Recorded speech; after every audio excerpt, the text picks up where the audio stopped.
Hey guys, Courtney here. I wanted to come back and just kind of piggyback off of a video blog that I did earlier that spoke about investing in real estate with little money down, um, or acquiring a property with little money down. If you can't put money into a deal, or if you're limited on your funds, then it's going to require more time, more research. But it is definitely possible to, acquire these properties with very little money down, a couple $1,000s, sometimes even just a few $100s. It just depends on the deal. But you will put in time if you don't have the money, and you have to be willing to do that up front. I wanted to share with you a deal that I mentioned earlier when I first got into the business, or I think maybe my first year into the business. I heard a little bit of something about quick claim deeds and how you didn't need any money to purchase the property. And quite naturally, I like to kind of dabble in a little bit of everything, kind of know something about everything if I am in that field. It is most certainly something that I wish I would have actually continued to pursue, but I didn't. I'm one of those people that once I know I can accomplish something, something else excites me, and I've had to learn that that's not how it works. But anyway, I said earlier that I wanted to share a deal, and this particular deal right here, let me give you an idea.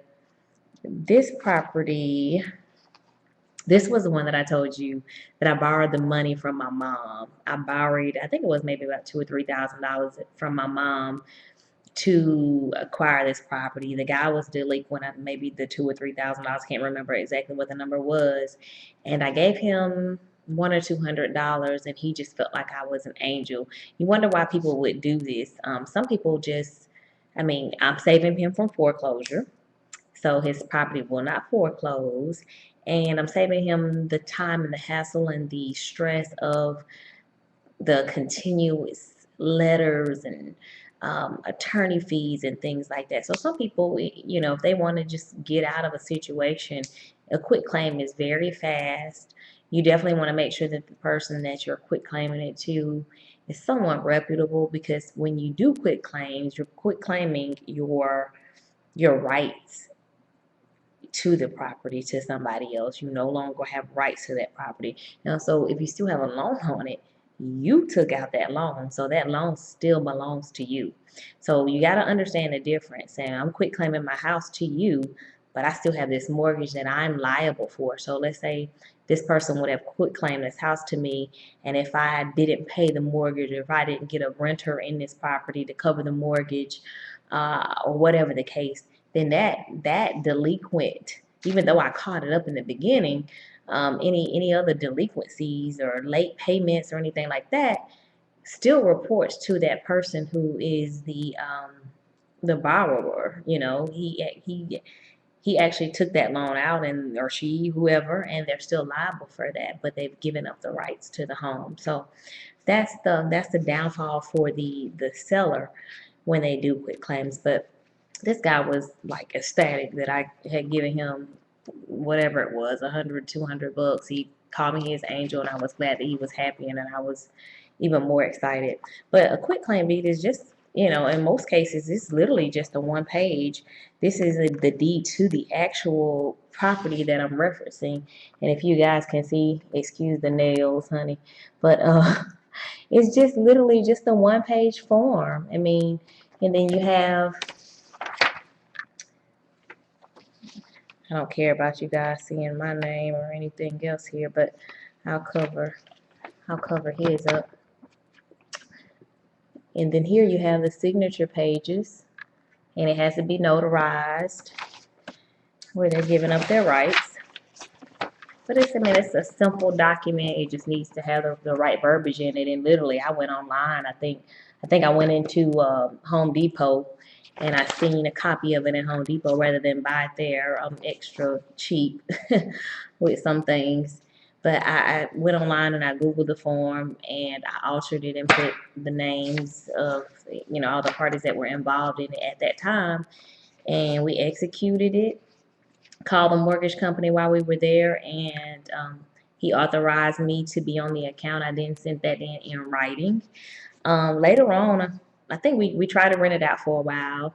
We did that. That was kind of okay because we had a renter in there at the time that was delinquent a good bit. So we just decided to go ahead and sell it. The person's mortgage was maybe $500 or $600. So, you know, renting and making a profit was pretty much not a problem with that particular property.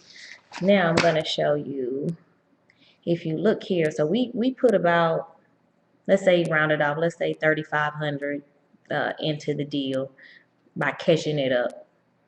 And in return, we actually, I can't remember exactly, let me see what this is. Had a second mortgage and a principal loan amount. So I think there was a loan amount of about 80 something thousand, maybe 80,000 on this. And we sold it for 94. And this sale took place probably maybe 2 or 3 months, maybe 3 months after we acquired this property. And if you look here, you'll see my name and my mom's name. She was the person that gave me the money to do this deal. And I was just, I really, this is funny because this was in 2004. So I was maybe 1 year or 2 years fresh into real estate, trying something. I didn't have the money. I had a little bit of the knowledge or whatever, and I took a chance. And my mom, she believed in me for whatever reason, because I was not sure that this was actually going to happen, but it did. And it was simple. It was a rather simple process. It really was. As you can see. Well, anyway, that's not important. But it was a pretty simple process. So I wanted to kind of just share that with you guys. That quitclaim deed is just a one-pager. It's simple. A couple of the websites that you can go to if you want to look for pre-foreclosures, people in a situation like I just gave you an example of. A couple of websites to reference is foreclosurehotline.net. That's foreclosurehotline.net. You can go there. It'll give you a list of properties by county. I think you may even be able to break it down by zip code. Another one, which is pretty, I think, fairly good too, McCurdy and Candler. This one may be a little bit, it may give you a little bit of advance notice on the sales date. So you may have a little bit more time to work the pre-foreclosures if you do them from the McCurdy and Candler site. And that's MCCURDYANDCANDLER. You can go to their website, and I think they may give you about 60 days prior to the foreclosure, the date of the foreclosure, so that gives you a little bit more time. Whereas foreclosurehotline.net, I think they give you maybe the 30 days stuff that's 30 days out.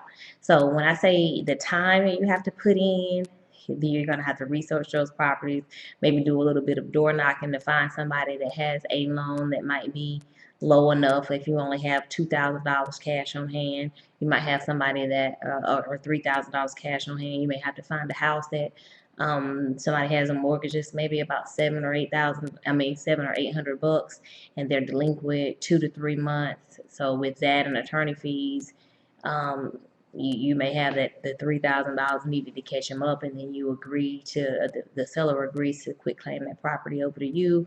So now you have a property for very little money. And you want to make sure that it makes sense, though, that the mortgage is still their mortgage payment, because you're taking that on, that the mortgage payment is low enough as far as the market value goes, or the rental market value goes for that area, that you make a positive cash flow on, on that mortgage.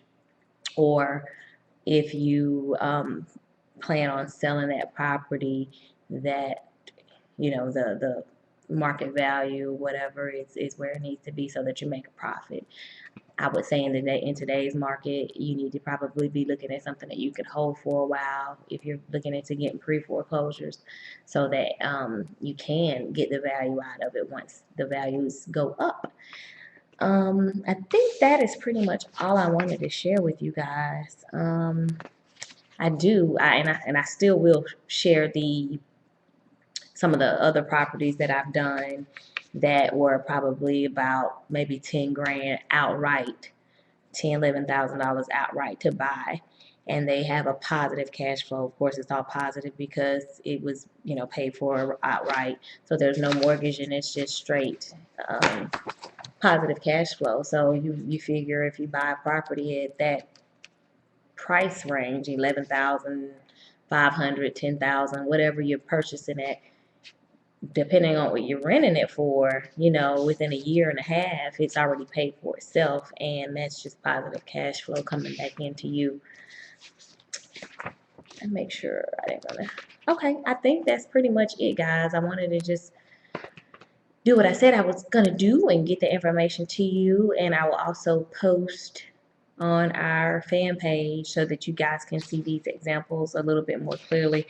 I need to kind of probably white out. I'm sure my aunt doesn't care, but I'll white it out anyway.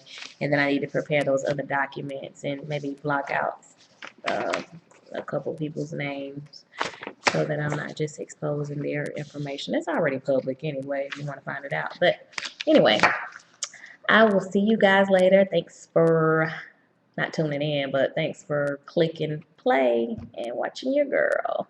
Talk to you later.